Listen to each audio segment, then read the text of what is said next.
সালাউদ্দিন দেখতে তারেক রহমানের চেয়ে ভালো। সালাউদ্দিন দেখতে তারেক রহমানের চাইতে বেশি লম্বা চূড়া। সালাউদ্দিন হাসে একেবারে মন ভোলানো একটা হাসি দিয়ে কথাবার্তা শুরু করে। সালাউদ্দিন যখন কথা বলে তখন সে ফ্লোরের নিয়ন্ত্রণ নেয়। তার পাশে তারেক রহমানকে মনে হয় বেটি, তার পাশে তারেক রহমানকে মনে হয় চা বানাইতে এসছে। সালাউদ্দিনের পাশে তারেক রহমানকে মনে হয় তিল মুছতে আসছে। এবং সালাউদ্দিন যখন কথা বলে তারেক রহমান ওখানে একজন শ্রোতা, ওখানে সে বসে বসে টেবিল চাপড়ায়। মানে আমি আপনাকে যা বললাম আপনি বলতে পারেন যেরকম আমি আপনার সাথে দ্বিমত পোষণ করি, কিন্তু বাস্তবতা আপনি কি এই কথাগুলোকে অ্যাভয়েড করতে পারেন? আমি এই কথাটা বলার সময় আমি একটা পুরনো একটা কৌতুক আমার মনে পড়ে গেল, অনেক পুরনো কথা আর কি। আমি যখন আমার ইউনিটে চাকরি করছি, আমার হাসিন এবং আমরা দুজন একই ইউনিটে চাকরি করেছি 30 বেঙ্গলে। তো আমাদের একটা অধিনায়ক ছিলেন, উনি খুব মজার লোক ছিলেন। তো উনি একদিন আমরা সবাই মানে আমাদের যে মেসে বসে আমরা ডিনারের আগে টেলিভিশন দেখতেছি। তো টেলিভিশনে তো নায়িকা টাইকা থাকে, তারপরে তো নাচ হচ্ছে। তো সাধারণত দলগত নাচে কি হয়, আপনার অনেক সখী থাকে এবং সেই সাথে নায়িকা থাকে। সবার দৃষ্টি কিন্তু নায়িকার উপরে থাকে, প্রত্যেকটা দর্শকের। তো উনি এখন জিজ্ঞেস করতেছেন আমাদেরকে, আচ্ছা তোমরা কাকে দেখো এই যে নাচ হচ্ছে? বলে, স্যার আমরা তো নাচ দেখতেছি। কার নাচ দেখতেছো? তো সবাই একটু আমতা আমতা করে বলছে, স্যার এই যে নায়িকা। বলে, জানো এই যে সখীরা তাদেরকে কেউ দেখে না, আমি না ওদেরকে দেখি, আমি নায়িকাকে দেখি না। তো আমার কাছে মনে হয় সালাউদ্দিন সাহেব যতই চিৎকার করুক, উনি কিন্তু সখী, উনি কিন্তু নায়িকা না। ঠিক আছে? তো নায়িকা কিন্তু আসলে আমাদের তারেক রহমান। তো নায়িকাকে কিন্তু সবাই দেখে। তো নায়িকা যদি না বোঝে যে তাকে সবাই দেখে, তাহলে তো সখী এরকম লাফালাফি করবেই। ঠিক আছে না? তো আপনি এখন এখন এই ব্যাপারটা, মানে এটা যদিও একটু খুব it's a lighter part of life, but ওই দিন আমি আসলে রিয়েলাইজ করলাম যে আসলেই তাই, যে নায়িকা কি সবাই দেখে, সখীদেরকে কেউ দেখে না। আমার মনে হয় সখীরা এখন বেশি লাফালাফি করছে, নায়িকাকে যেন না দেখে। আসলে কিন্তু নায়িকাকেই সবাই। জিয়া ভাই চমৎকার উদাহরণ, কিন্তু সমস্যা এক জায়গায়। ওখানে 25 সখী, কিন্তু এখানে সখী একজন, এবং সখী দেখতে নায়িকার চাইতে সুন্দর। সখী নায়িকার চাইতে কথাবার্তা ভালো বলে, নাচে ভালো। সখীর ছাতা নায়িকার চাইতে বড়। সখীর সাইজ নায়িকার চাইতে ভালো। এখানে নায়িকা কেউ দেখে না, এখানে সবাই সখীরে দেখে রে ভাই। এটা কিন্তু প্রবলেম সখীর না, প্রবলেম হলো পরিচালকের। পরিচালক করছে কি, সখীকে দিচ্ছে প্রমিনেন্সি। তা আপনি দেখেন এই মঞ্চের পরিচালককে, সেটা আপনি জানতে হবে। মঞ্চের যে পরিচালক পিছন থেকে চালাচ্ছে, তার নির্দেশ যেন এই সখীকে যেন বেশি বেশি দেখানো হয়, কারণ আগামীতে সেই হবে আমাদের নায়িকা।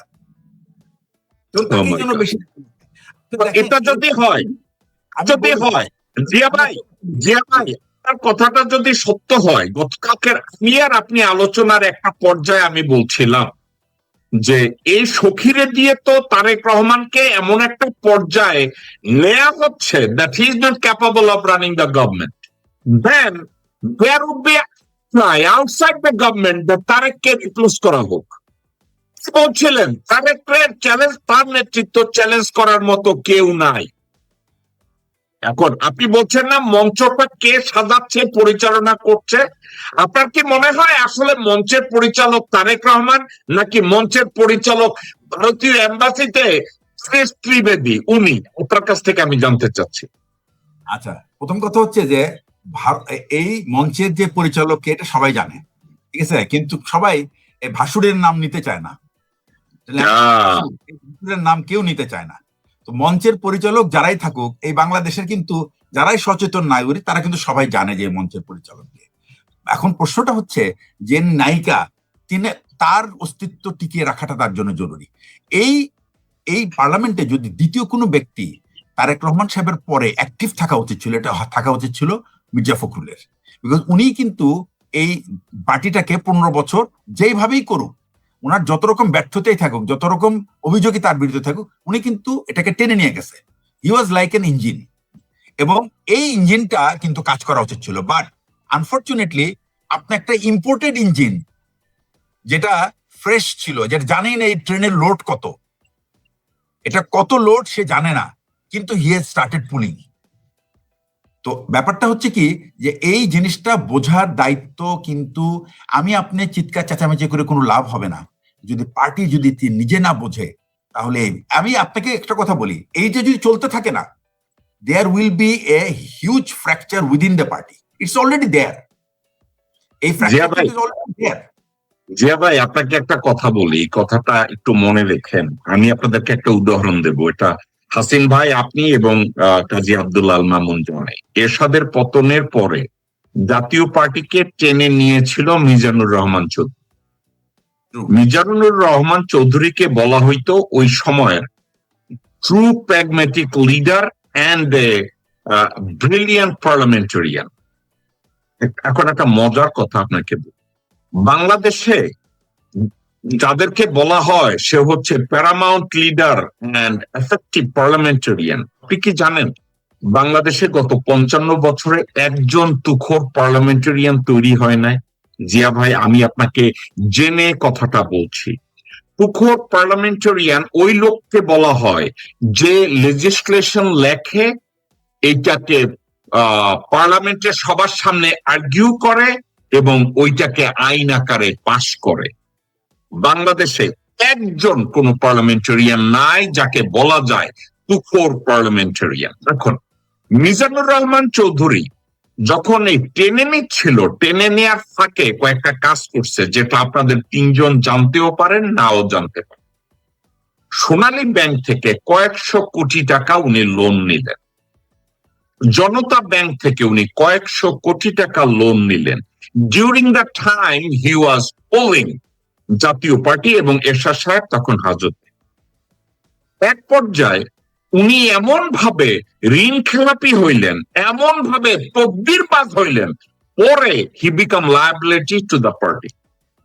এখন আপনি এই কথাটাকে আজকে কেন টানলাম? আপনি মির্জা ফখরুলের কথা বলছেন। এই মির্জা ফখরুল হচ্ছে ওই নেতা যে লক্ষ লক্ষ মানুষ তার সামনে, সে লক্ষ মানুষের সামনে উনি 10টা পুলিশের লড়ানি খাইয়া মাইকের সামনে গিয়ে বলে এবার কি বলবো। উনি হচ্ছে ওই নেতা। এই মির্জা ফখরুল হচ্ছে ওই নেতা, সে বলে আমি রাজাকারের বিচার চাই, রাজাকারের বিচার চাই, রাজাকারের বিচার চাই। ওই রাজনার নিজের বাবা ছিল রাজাকার, উনি এটা নিয়ে কথা বলেন। উত্তর পেয়েছেন তো উনি, এটা এই উত্তর পেয়ে গেছেন কিন্তু পার্লামেন্টে। ওনাকে একজন জামাতের একজন এমপি বলছে, ভাই আমরা কেউ রাজাকার না, যদি রাজাকারের বিচার করতে হয় প্রথমে আগে আপনার আব্বার বিচার করেন, মৃত বাবার বিচারটা করেন, তারপরে আমরা আমাদের বিচার করি। হ্যাঁ, উনি হচ্ছে ওই মির্জা ফখরুল যার ভাই, ওর নাম ফয়সাল আমিন, আপনি শুনলে অবাক হবেন, ফ্লোরিডায় থাকতো। ওখানে 4টা না 5টা গ্যাস স্টেশন কিনলো তদবির কইরা, বিএনপি যখন 2001-এ গভর্নমেন্ট ফর্ম করে। আপনি কি জানেন সে এখানে তদবির করত, গ্যাস স্টেশন কিনছে, গ্যাস স্টেশন কিনা এখানে ক্রেডিট ফ্রড করছে, লোন ফ্রড করছে। বাংলাদেশে এই শাওন নামে এক বেটি আছে, হুমায়ুন আহমেদ সাহেবের স্ত্রী, দ্বিতীয় স্ত্রী, এবং নর্তকী টাইপ এক মহিলা, শাওন, তারপরে কি এক ইসরাফিল, বোধহয় ইসরাফিল নাকি বিনা ইসরাফিল, আমি যতদূর জানি তার নাম বোধহয় না কোদা ইসরাফিল, এই ধরনের কিছু কিছু লোকজন আছে। এরা বলে যে মৌলবাদ এবং ইসলাম হচ্ছে বাংলাদেশের সামাজিক সমস্যার মূল কারণ। এখন ইদানিং আপনারা দেখবেন সোশ্যাল মিডিয়ায় এই বোধহয় ইসরাফিল এবং কি যেন জান্নাতুল পিয়া, তারপরে মাহিয়া মাহি, এরাই হলো আপনার সেই এরাই হলো সেই ফোরফ্রন্ট। এবং আজকে গতকালকে সম্ভবত চলচ্চিত্র সাংবাদিক বা তাদের একটা নির্বাচন ছিল, সেই নির্বাচনে আপনার এই যে শাওনকে তার প্রতি সেই যে জুলাইকে উদ্দেশ্য করে যে মানে একটা কটূক্তি করেছে, সেটার জন্য তার উপরে সবাই চড়াও হয়েছিল। এবং এটা নিয়ে তারা বলছে এটা খুব, তাকে নাকি প্রোটেকশন দেওয়া উচিত। আমার পয়েন্টটা হচ্ছে, যখন তুমি জানো যে সারা বাংলাদেশে এখন সাধারণ মানুষ দেখেছে জুলাই মাসে কি হয়েছে, বা এটা তো তাদের ব্যাখ্যা করার দরকার নাই। তো তারা এই সমস্ত কল্পকাহিনী যে এটা একটা পরিকল্পিত, একটা সাজানো, তো একটা এরকম ব্যাপার, এখানে স্নাইপার ব্যবহার করা নাই, এই যে বিতর্কগুলি, এগুলো কিন্তু সিম্পলি অহেতুক। আর কিছু কিছু লোক বলতেছে জুলাই যোদ্ধা বললেই নাকি তাকে এখন পিটানি দিচ্ছে, বা কেউ পিটানি দিচ্ছে না জুলাই যোদ্ধাকে। জুলাই যারা ফাইট করছে, যারা হাসিনার শাসনকে, দুঃশাসনকে ছুড়ে ফেলে দিছে, তাদেরকে কেউ পিটায় না, আজ পর্যন্ত কেউ পিটায় নাই। যারা জুলাই যোদ্ধার নামে যারা অকাম করতেছে তাদেরকে ধরতেছে, কিন্তু সত্যিকার অর্থে যারা জুলাইয়ের জন্য ফাইট করছে তারা অকাম করতে যায় নাই, এখনো করে নাই তারা। ওকে, অনেক ধন্যবাদ জিয়া। হলো জুলাইয়ের যোদ্ধাদের মধ্যে লুকিয়ে থাকা কিট তারা করেছে। অনেক ধন্যবাদ জিয়া ভাই। কর্নেল হাসিনুর রহমান বীর প্রতীক, আমি জিয়া ভাই প্রত্যেকটা কথাকে নোট করলাম এবং এই কথাগুলো আবার আপনার কাছে রেফার করলাম, আপনি যদি এই কথাগুলোর জবাব দেন। সত্যিকার অর্থে এখন বাংলাদেশে শাওন, ইসরাফিল, তারপরে ওই যে কতগুলো নাম বলতেছে, এইগুলো যেসব নামগুলো বলে, এরা বাংলাদেশের, আপনি কি মনে করেন সামাজিক ভাবে তারা কথায় কথায় একটা কথা বলে? এরা কিন্তু বাংলাদেশে কেউ শপিংও করে না, তারা বাজার করতে ক্যালকাটা যায়, দিল্লি যায়। এরা কি মনে করেন এদেরকে নিয়ে কোন জায়গায় আলাপ আলোচনা করা, এদের কথার ভ্যালু দেওয়া বা এদেরকে মর্যাদা দেওয়া, আপনি কি মনে করেন কিনা ইটস ওয়ার্থ আওয়ার টাইম? আপনার মাইক্রোফোনটা অফ, বা হাসিন্দা আপনার মাইক্রোফোনটা অফ। ভাই, এদেরকে নিয়ে আলোচনা করার সময় নাই, এটা কিট। আমি একটু কথা বলি, সময় নিয়ে নিব। তোস্তিফা নাসরিন যখন ছিল, উত্তপ্ত ছিল, উনি সুইডেনে ছিলেন, আমি মিলিটারি অবজারভার হিসেবে বসনিয়ায় ছিলাম। তা আমাদের টিমে একজন সুইডেনের একটা আনম্য ছিল, ও দেখতেছে আমি আমার ওই সময় 4 মাসের জন্য আমি আমার পরিবারকে নিয়ে গেছিলাম। ও দেখতেছে 200 টাকা বেতনের মেজর, সে আবার বউ নিয়ে আইছে। তো ও দেখতেছে আমরা যা খাই আমার বউ রান্না করে, তারপর আমার বউ আমার ইউনিফর্মটা ইস্ত্রি করে, চিরুনিটা আগায় দেয়। চিন্তা করতে পারো এটা কেমনে সম্ভব? আমার বলে তুমি যা এনজয় করো, আমার রাজা সেটা এনজয় করে না। আমি সেটা বুঝতে পারি স্বাভাবিক। তোস্তেমান আসছেন, মানে অনেক কিছু বলছে যে পুরুষ শোষণ করে নারীদের। এখন আমাদের কালচারের সাথে আমাদের নারীরা কিন্তু অভ্যস্ত। তারপরে একদিন কি হয়েছে ভাই, মাইন্ড ব্লাস্ট হয়েছে, আমাকে এখন যাইতে হবে। ওই ভদ্রলোক ইংরেজি লিখতে পারে না তেমন, তাই আমি আমার পরিবার থেকে টাকা চাইলাম, টাকা কয়েন ফালালো, মার্ক নিয়ে গেলাম। এরপর দিন আমার প্রচন্ড খেপা, তাদের ধারণা আমি আমার স্ত্রীকে বৈষম্য করতেছি, নির্যাতন করি মানসিক ভাবে, আনন্দ হিসেবে থাকা যায় না এইভাবে। এবার সে ফর্মালি কমপ্লেন, টিম লিডার তুমি বৈষম্য করছো এতদিন, ভেরি গুড, এখন তুমি তোমার স্ত্রী থেকে টাকা নিয়েছো, এইটা মানা যাবে না। ভাই আমি তো বুঝে উঠতে পারি ঘটনাটা। তখন আমি যখন বললাম ভাই আমার সকল টাকা পয়সা সব আমার স্ত্রীর নামে, কত তাও আমি জানি না, ওই বেটা সুইডের মাথা ঘুরে গেছে, কি বলে কি এটা, সে দৌড়াইয়া উপর তলায় গেছে। আমার বাসা ছিল 3 তলায়, বাড়ি গেলে 2 তলায় থাকে, আমার বেসমেন্টে আমাদের অফিস। শুনে অবাক, কি করে সম্ভব? আমি এটা ইসলাম, আমার উপর পূর্ণ আস্থা আছে আমার প্রতি, আমারও পূর্ণ আস্থা আছে, আমি জানি আমার স্ত্রী যা করবে আমার ফ্যামিলির জন্য করবে, এইটা সে নিতেই পারেন। পুরো মেকানিজমটা আমি অবাক ছিলাম। যার যার বিল শেষে দেয় হোটেলে, তারপরে মনে করেন এই যে জিনিসগুলি, আমাদের কালচারাল ডিফারেন্স, আমাদের সাথে অভ্যস্ত। আমি বললাম ভাই আমাদের ধর্ম এবং কালচার মিলে আমরা এতটা সমৃদ্ধ, তুমি চিন্তা করতে পারবো না। আমি থাকা অবস্থায় দেখতাম যে ডিভোর্স হচ্ছে, তো বউ নিচ্ছে হয়তো ফ্রিজ, কে নেবে টেলিভিশন, ভাগাভাগি করে দিচ্ছে। আমি খুব আশ্চর্য হইতাম। এখন আমাদের দেশের এই সুশীলগুলি এই চেতনায় বিশ্বাসী, তার আনুগত্য মানতে রাজি না, স্বামীর সাথে ওইভাবেই থাকবে, নিজের শরীর আমার, সিদ্ধান্ত আমার। এই নারীগুলি সমস্যা সৃষ্টি করতেছে। এবং ওই সুইডেন, আমি যদি মিশরে না থাকতাম, ওই সুইডেন মুসলমান হয়ে যেত। এত সুন্দর দেশ, একটা নারী আমার সাথে থাকবে বিশ্বাসের সাথে, তা ভাবতেও পারে না। তা আমি বলবো ভাই এদেরকে আমলে নেওয়া উচিত না, জনগণ তাদের স্বাস্থ্য করে দেবে। এই ধরনের কিট আমাদের দেশে না থাকলেও চলবে। এক ভারত, আর ওইটাই চেতনা ধারণ করে এরা বাংলাদেশে বসে আর কিছু মানে পুরুষ সাংবাদিক আছেন, সুশীল আছেন, এর সাথে জড়িত। এরা আর এই যে বিপ্লবটাকে কোনোভাবেই গ্রহণ করতে পারতেছেন না। অর্থাৎ হাসিনা যে চলে গেছে এইটা তারা অ্যাকসেপ্ট করতে পারতেছে না, হাসিনা আসবে এটাও অ্যাকসেপ্ট করতে পারতেছে না। আমার বিশ্বাস আমরা দিন দিন ফল পাবো ইনশাল্লাহ। দেখেন চীনে গেছে, তিস্তা হচ্ছে, ভারত তো মানতে পারতেছে না, পাগল হয়ে যেতেছে। তাই ভারত তাদের সুশ্রী দিচ্ছে, তারাও ওইভাবে সুশ্রিত হচ্ছে। ধন্যবাদ ভাই। যদি জিজ্ঞাসা করি বিএনপির নেতৃত্ব নিয়ে, এই যে সালাউদ্দিনের কথার কোনো জবাব কেউ দেয় না, এবং জিয়া ভাই হঠাৎ করে বিষয়টা যে নিয়ে আসছেন, সাবজেক্ট এরকম না যে মির্জা ফখরুল 15 বছর বিএনপি কে টেনে নিয়ে গেছে।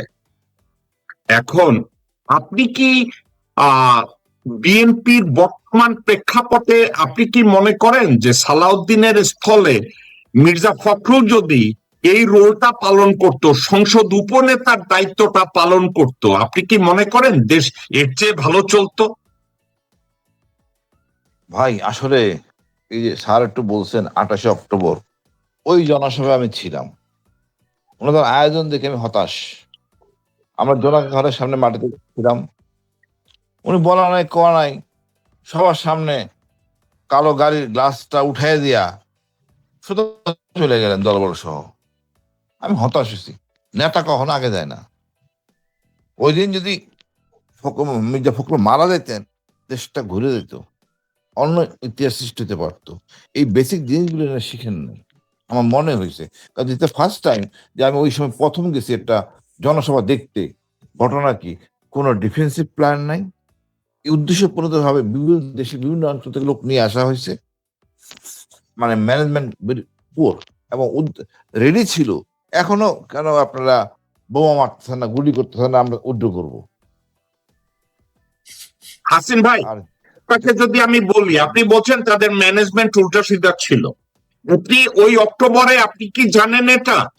আমানুল্লাহ আমান, কেরানীগঞ্জের এমপি আমানুল্লাহ আমান হঠাৎ কইরা নিচে বুক চাপটা ধরে চিতা পড়ে বলছে আমি বুকে ব্যথা। ওর কিন্তু মোটেও বুকে ব্যথা না। পুলিশ তাড়াতাড়ি, আরেকটা কথা বলি, বুকে ব্যথা বলার সাথে সাথে তার পাশে অ্যাম্বুলেন্স এসে হাজির। এটা একটা অবাক করার কথা না? একটা হরতালের মধ্যে ভাই হাসিন ভাই কোনো কথা নাই, একটা লোক বলছে আমার বুকে ব্যথা। বাংলাদেশ এত বড় রিসোর্সফুল কান্ট্রি, মানুষ মহিলা পৌঁছা যায়, তারপরেও অ্যাম্বুলেন্স যায় না। আর ওখানে আমানুল্লাহ আমান কইছে আমি অসুস্থ, 2 মিনিটের মধ্যে গাড়ি চলে আসছে। এখন একটা মজার কথা, আমানুল্লাহ আমানের পাশে ছিল ডিবি হারুন, এবং তার পাশে ছিল আরো 2 জন এসপি। আপনি কি জানেন আমান তাদের একজনকে বলছে প্রাইম মিনিস্টারকে বললেন আমি আমার কাজ দায়িত্ব পালন করছি। আমানুল্লাহ আমান, আমি আমার দায়িত্ব পালন করছি। তারপরে বলছে আপনার মহাসচিব, বলছে উনি একটু পরেই চলে যাইতেছে, আমরা আমাদের দায়িত্ব পালন করছি।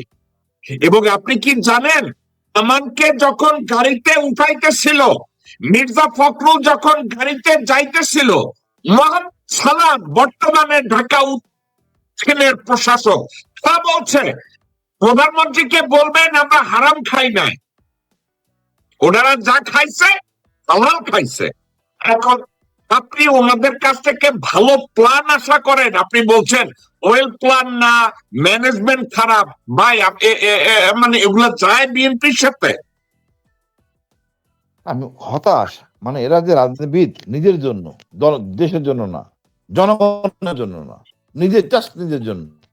এতটা নির্লজ্জ লোক, কারণ ছাড়া বিদেশে চিকিৎসার জন্য জনগণের টাকায়। আমি এদেরকে সেলুট দিতে বা সম্মান করতে ঘৃণা বোধ করি। নির্দেশে চিকিৎসা নাও, দেশের মানে হাসপাতালগুলি উন্নত হোক। নির্লজ্জের মতো সে জনগণের টাকায় বিদেশে যায়, আর আমার দেশের জনগণ সে চিকিৎসা পায় না। এরা কিসের নেতা? অল বাটপার, ব্যক্তি স্বার্থের জন্য ওখানে আছে। আমি ভাই ব্যক্তিগতভাবে এই ধরনের নেতা ভাই আমি একটা কথা কই, আমরা বাংলাদেশিরা আমরা বাংলাদেশিরা অপব্যাখ্যা, বাটপার শব্দের অপব্যাখ্যা করতে গিয়া এই বাটপার শব্দটারই আপনারা ধর্ষণ করতেছেন। ওরা বাটপার না রে ভাই, ওদেরকে পশ্চিমা সভ্যতায় বলা হয় সামাজিক পতিতা, সোশ্যাল প্রস্টিটিউট, কিন্তু আপনারা তাদেরকে বানাইবেন বাটপার। আর বাটপারি শব্দটার অরিজিন যদি আপনারা দেখেন, সামান্য কিছু নিয়ে একান্ত কাম করলে তাদেরকে বলে বাটপার।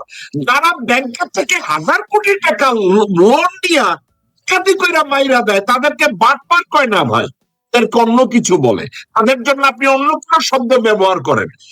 হাসিন ভাই, আমি আপনার কাছে ব্যাক করব। মামুন ভাই, আপনি অনেক সময় বলেন রাজনীতিবিদদের রাজনীতি করতে দেওয়া উচিত। আপনি বাংলাদেশে কোন দল বা কোন ব্যক্তিকে বলবেন যে উনি রাজনীতিবিদ? এখন এখানে তো ব্যক্তির ব্যাপার না, একটা দীর্ঘস্থায়ী একটা আদর্শকে সামনে রেখে, রক্ষককে সামনে রেখে আন্দোলন করে। এখন মানুষের ইতিহাস তো শ্রেণী সংগ্রামের ইতিহাস, এই জনগণই হলো আপনার বিপ্লবের নায়ক। এখন প্রশ্ন হচ্ছে যে আজকে 71 থেকে এই পর্যন্ত অনেক রাজনৈতিক দল এসছে, নেতা আসছে। এখন যদি আপনি বলেন যে বাকশালে পতন হয়েছে, শেখ মুজিব নিজেই বিলুপ্তি করছে, আবার জিন্দা করছে, জিয়া রহমানের পরে অনেক দল হইলো, বিএনপি, অনেক দল হচ্ছে, কিন্তু দল আছে, দলের নেতাও আছে, কিন্তু তাদের লক্ষ্য উদ্দেশ্য যদি দেশের স্বাধীনতা, সার্বভৌমত্ব রক্ষা এবং জনগণের মৌলিক অধিকার বাস্তব, এই দুইটা যদি না থাকে তাহলে আমার দেশ কি আর দল কি রাজনীতি? আমি বলছি রাজনীতিটা হলো আপামর জনগণের, এদেশের 95% হলো কৃষক, শ্রমিক, সৈনিক জনতা। এই 5% ধনী আর 5% আর্মি এবং সিভিল ব্যুরোক্রেটসদের নিয়ন্ত্রণে